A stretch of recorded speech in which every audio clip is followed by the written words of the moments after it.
What's up, squad? Y'all know my crazy ass, and I'm back, okay? Let me keep this down so that the sun won't be busting in here. So I just wanted to clear my name real quick, y'all. I'm gonna just do a short little video.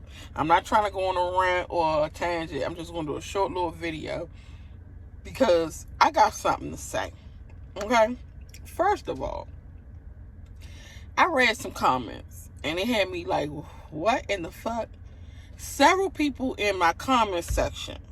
So we're going to get this straight once and for all. And it's going to be the last time that I even go down this damn pipeline about this shit, okay?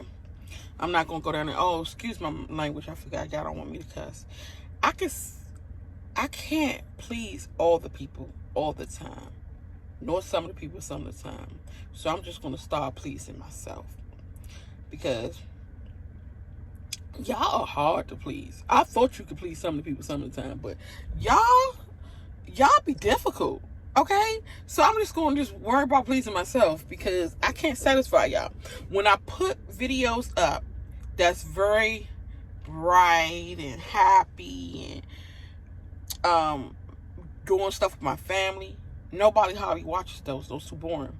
I put a ghetto video of me turning the fuck up in Ghana. Everybody's watching it, critiquing it, whatever. So, at the end of the day, I'm just going to be me. Whether you like me or you don't. I don't even care anymore. Okay? I'm just going to be me. And I'm going to do what I got to do. And if you like me, then hey. If you don't, then that's okay too. Okay. So, this is what I wanted to say. A lot of people in my comment section are saying that I don't like Ghana. I don't like Ghanaians. We're gonna put this shit to bed. So let's bring this shit up right now. Okay, we'll wake this shit up. First of all, my roots is from Ghana. My dad is from Ghana. I lived in Ghana for a while. I did not like it because of the poverty, because of the corruption, because of the extortion, because of the bribery. You got to also understand the culture shock. I was born in America. I was raised in America. Where I was born, where I was born in the hood, but even the hood wasn't as dirty as it is in Ghana. Now y'all know me. I don't bite my tongue. I don't hold shit like, oh my God, I don't want to say that. I keep it real. Really real and honest, brutally, and I don't care who don't like it. So at the end of the day, y'all say, oh, but I love my country. Okay, you can love your country, but if your country fucked up, I'm gonna say it. If your country dirty, I'm gonna say it. Just like I don't like New York. New York is too dirty for me. I don't like New Jersey. New Jersey might be a little cleaner than New York, but it's certain stuff I don't like about New Jersey. And I got a deep-rooted hate for New York.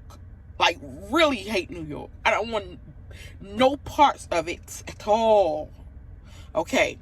So, at the end of the day, I don't like Philadelphia. I don't like Delaware. I don't like Pennsylvania at all. So, at the end of the day, it's certain shit that I just don't like. And you're going to know I don't like it because I'm going to say it. But to get back to the reason why we here, saying that I don't like Ghana and I don't like Ghanaians. I don't like the stuff that I see in Ghana, because we all have perceptions of different stuff that we see.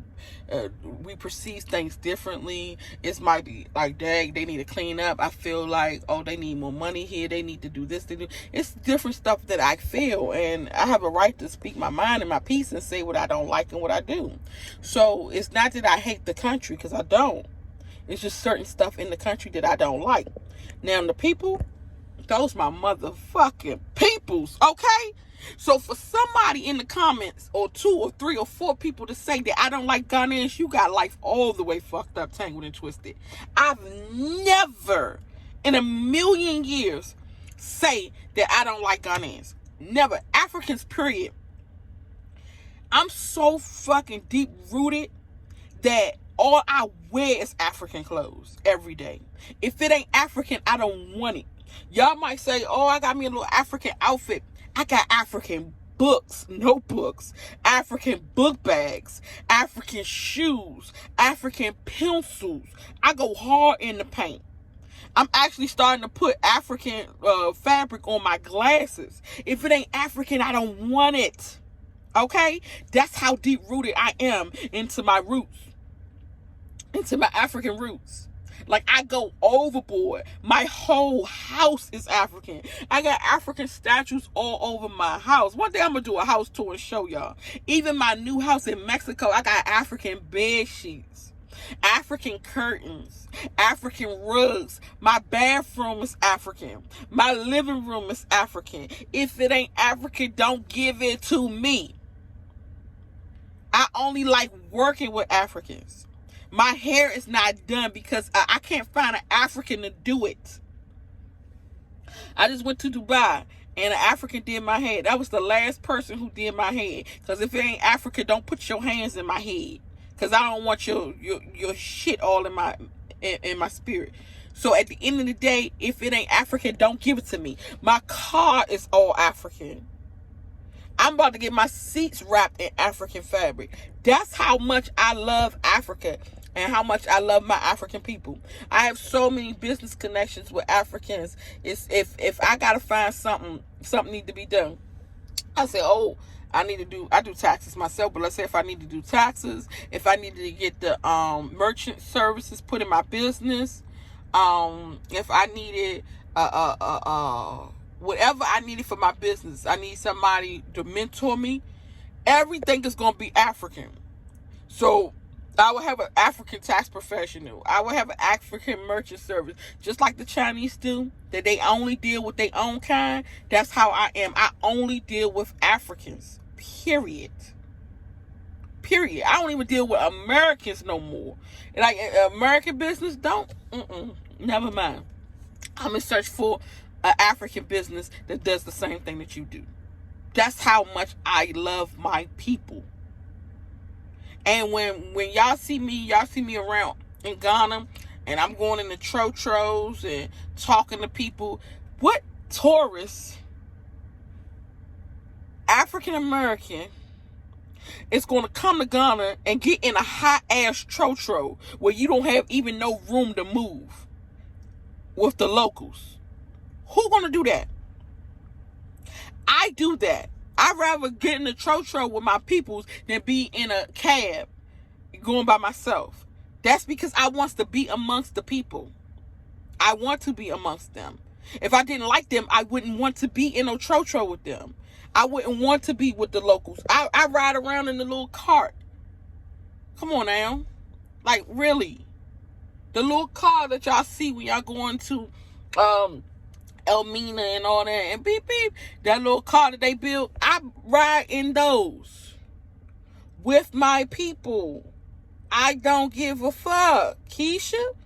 So at the end of the day, you can't say that I don't like my peoples and I'm always around them. So when you see me, I also hear you insulted them. What? You was rude to them. What? You was vulgarly expressing yourself. Like, everybody got some shit. Opinions is like assholes. Everybody has one. And I swear y'all opinions be off the wall, off the Richter scale. First of all, at the end of the day, when I get in the trotro, I'm trying to brighten everybody's day. It's hard. It's hard in Ghana to live. It's hard in America to live. Can you imagine what Africa is like? 10 times harder. People are angry. People are upset. People having bad days. People trying to figure out how they're going to pay their bills. People trying to figure out how they're going to eat today. It's nothing for me to go in there and brighten up the day. I always was told. Back in the day, I used to go to conferences to learn how to be rich. Think and Grow Rich and conferences like that. And I remember a guy telling me, he said, you got to start being comfortable with being uncomfortable in order for you to succeed. And I was like, what you mean? He said, when you go into an elevator, what's the first thing you do when you go into the elevator? I said, I walk into the elevator, I turn around, and I face the door. He said, yeah, because that's the way you're going out, right? He said, so what happens if it's a lot of people in the elevator and it's crowded? I said, I'm going to go in the elevator and I'm going to try to squeeze around and try to work myself to turn it to the door. He said, when you go in the elevator next time, it's a crowd of people in there. Turn around and face the people. Say, hey, how y'all doing today? How is everybody? And so everybody can say, yeah, I'm fine. We wasn't taught to do this stuff in America. But that will make you uncomfortable a little bit until you get used to it.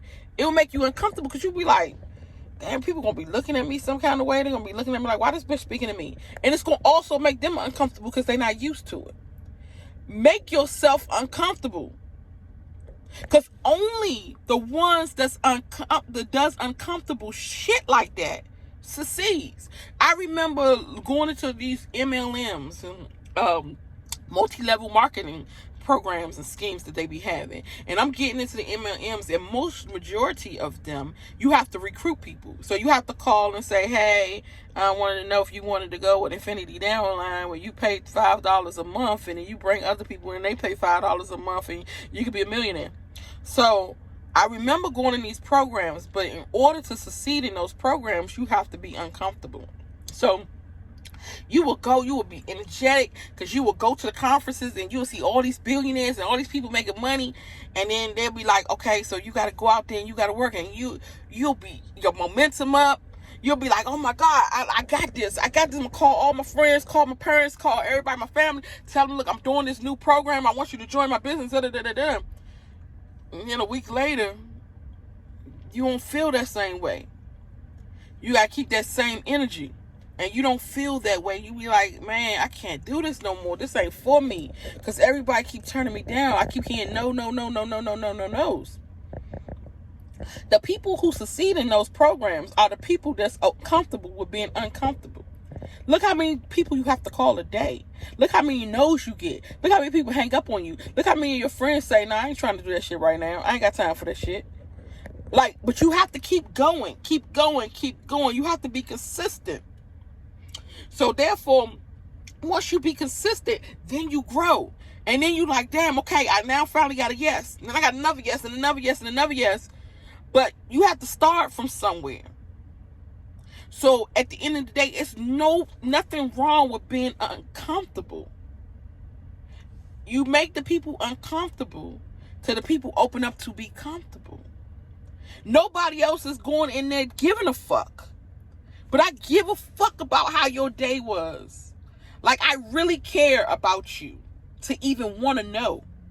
I really care about you to even want to know your name. What kind of work you do. What are you interested in? You never know what you can get help with if you just answer the question. You never know what I could do for you. I network because my network is my net worth. If I don't network with people, I won't know. I can do anything in Ghana. I know so many people. I wouldn't know these people if I kept my mouth shut. I wouldn't know these people if I didn't make them uncomfortable to be comfortable to talk to me. I wouldn't know these people if I wasn't comfortable being uncomfortable to talk to them. So therefore, when I go in here, I talk to people and I make shit shake. In my party, I had doctors at my party, surgeons, dentists, all types of people that I've met and made memories with, made friends with, network with, talk to. So you can't change who I am and tell me, oh, you being all out around and you talking to these people and they minding their own business. Okay, and what? And I'm minding their business too. So let me see what the fuck I can help them with now. Every day I strive to be a blessing to others. So if I can go on a Trotro and see you and you tell me I'm not doing too good, my electric just got cut off, I'll be like, okay, let's fix it. Let me pay your electric bill. No problem. No problem at all. I'll pay that so you can have a better day. Every day, be a blessing to others. So y'all in the comments that want to change me and say, oh, you going in there. First of all, rude. It's not even in my repertoire. Okay? That's first and foremost. There's nothing rude about me. Because I talk to people. I play with them. Get them feeling better. Get their energy up. Maybe they have not had nobody talk to them in a long time. So it's different for them. Maybe they haven't heard words of encouragement in a long time. I mean, somebody need to hear this. Because at the end of the day, walking around mopey, it's not going to serve you nothing. Your energy has to invite things to happen for you. So when I get on the church or I go into a room and I step into a place, my whole thing is to change the energy and the environment in that place. Because I'm not going to sit nowhere when there's no negative energy. If it's negative energy in here, I'm getting out of here. I'm getting myself out of here. I don't want to be in a place with negative energy. And I feel negative energy. When I go into a church and nobody speaks, I'm like, what the fuck is this? Let's change the environment. I always tell people you got two things you can do. You either change your friends or you change your friends. And that's going to go over a couple people's heads. So let me explain. You change the way your friends think so that they can be on the same level as you. Or you go get new friends. Change them. Change your friends to new friends. So when I go somewhere, I change my environment. I change the environment or I change the environment. So I either leave the environment to go to a new environment that's there, or I'm going to change the environment that I'm in. So I come to say this. When y'all look at me like, oh my God, she's disrespectful. She's ghetto. She ain't even ghetto. She worse than ghetto. She this. I'm me. And I'm going to always be me. Call it what you want. Just don't call me late for dinner, honey. Call me what you want. But when it's dinner time, I'm coming. And I just want to throw a little something in there. But seriously, like really, we need to get to the nitty gritty of this. So at the end of the day, rude, I didn't see rude. I never seen myself being rude. And even if I use vulgar language, I'm still not rude. I'm going to play with you. It's like saying fuck you or fuck it. If I said fuck you, you would be offensive. It would be offensive. You would take that offensive. You would be like, damn, she just offended me. But if I say fuck it, you'd be like, well, fuck it too then. Or, all right, cool. You're not going to look at it the same. So when you see me cursing, saying, man, get the fuck out of here with that bullshit, I'm not cursing at you. I'm cursing around you. It's a big difference. So I'll never be offensive towards you and say, you bitch. I might say that bitch, but I'm not going to say you bitch. So I'm not going to be offensive to you. I might just use messed up language around you. I'm not going to say that I'm always going to be perfect, and I'm never going to tell you. I'm going to try. But I'm not going to say that I'm not going to use this language. I'm just going to try not to use this language. But if I do, don't look at it like I offended you, because I wasn't talking to you. I was just talking around you. But rude is not in my repertoire. I'm not that type of person to be rude to anybody. I have a rule though. My rule is I'm going to respect you until you disrespect me. When you disrespect me, all bets are off. And you're going to see my wrath. Okay? So I'll go in a building. Like when I used to be young, I used to go in the welfare building. And I'm trying to get my food stamps so I can feed my kids. So I'm trying to get my little welfare check. You know, we all been there, right? So I'll go in there and I'll be like, hello, ma'am. I'm trying to talk to someone about my food stamp case. I haven't got my food stamps in quite a while, and my children are hungry and they need to eat. Is there anything that you can help me do? What is your name? My name is Kavisha Drew. Okay. Well, you were supposed to file for your food stamps last month and you didn't. You forgot to do that, so now you just cut it off. Yes, ma'am, I understand that. I forgot, life was life and things was going on. I'm sorry, to say the least. Is there any way that we can rectify the situation now? Or what would I have to do? I don't know. Just call your social worker. Okay. I came here nice to you, but then you disrespected me. The way that you talking to me, snapping on me. I know you're having a bad day. That's not a problem. to me. Like, I didn't do anything to cause you to have a bad day. If anything, I want to cause you to have a good day. And I talked to you nicely because I was trying to change your attitude, your demeanor, and your environment, the way you was around here going crazy. I was trying to change it. But now that I see that I can't change it, I'm going to change mine to you. So now at the end of the day, what you about to say to me, think twice about saying it to me. Because I can get real fucked up too. And I can let you have it, boo. And I can be nice, nasty, or we can take this all the way. It's like what Tupac said. We can take this like gangsters and thug it out, or we can take this like punks and punk it out. Which one you want to do? Because whichever way you want to go, we're going to go. Because at the end of the day, all best is off. Because I came in here talking to you properly. Because I can do that. Like, I can change it up. I could be the white girl. Yeah, thanks in advance. Or I could be the bitch who be like, man, don't fucking call me no more then. What the fuck is wrong with you? I could do whichever one you want me to do. But it's all up to you at the end of the day. How you want to carry it. So, that's my rule of thumb. Like, I'll be nice to you until you're not nice to me. And then it all bets are off. But basically, I've never came in a room and was rude to people. Never. Where you see that at, I would like to know.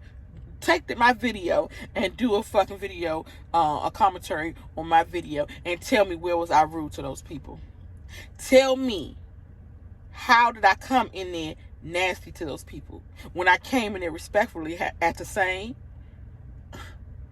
I just wanted somebody to say hello back. I didn't come in there saying, damn, y'all motherfuckers here looking all fucked up and evil and shit. I wasn't rude. And then I talk to people and man, what's going on? That's my demeanor. That's who I am. But people, at the end of the day, people going to think how they want to think towards you. People going to say what they want to say to you. People going to act the way they want to act. And I know that I can't change people. But the best that I could do is be me, change my environment, change the way people feel. If I can make somebody happy, I will. If I can do something for somebody to bless them, I will do that. But it all starts with me, and I get it. But me being rude is not something that I do. Me being nasty to people is not something I do. When I talk to people, even though I cuss, I'm not cussing at them, I'm cussing around them. It's all fun. It's all games. It's all love. It's not, I don't like the people. And if you know me, you know that one thing I like is African. Africa, everything. If it ain't African, I don't want it. I have a whole fucking African husband who I love and adore. Oh my God. He will tell you I love the shit out of him. And I'm sure he knows the ground that's being worshipped. I'm sure he knows. Because that man gets any and everything from me. And I get any and everything from him. And we love each other. And like that was, like, going to Africa was good. My ancestors sent me there to meet the man of my dreams. Like, when I literally tell you, he is the man of my dreams. He everything I ever wanted. He looked like I wanted him to look. He act like I wanted him to act. He talk like I wanted him to talk. He everything. I have everything I want in my African husband. So at the end of the day, if I didn't like African people, I would not be married to him. No. So at the end of the day, for all you people who in the comments that's talking about, oh, she don't like the people and she don't like Ghana, you're a fool. You're a fool if you think that's true. I have opinions. That's like saying I don't like Americans because I don't like America. What? Because if I'm in America walking around and I'm talking shit to people, or I'm talking on the bus to people, or I'm doing this and doing that, nobody would say that. People say, oh, she love America. She love America. I can't stand America. I hate America. Okay? I hate it. I can't even breathe. But I love Americans because I am American. I like Ghana. I don't love it, but I like it. And I love Ghanaians. So, to each his own. Whatever you like, you like. You don't, you don't. Okay, it's cool. Hasta bien. It's cool. I love Mexico. I love the Mexican people. I love the Mexican culture. But I love mines more. And damn if I'm not about to build a whole village in Mexico for Africans and start bringing my people over, get them a better quality of life. Yes, I am. Yes, I am. Okay, so that's the end of my commentary, guys. So now I'm about to go to work. Go do some work. Make some money. Go talk to some Africans about some shit. Yes. See y'all later. Bye-bye for now.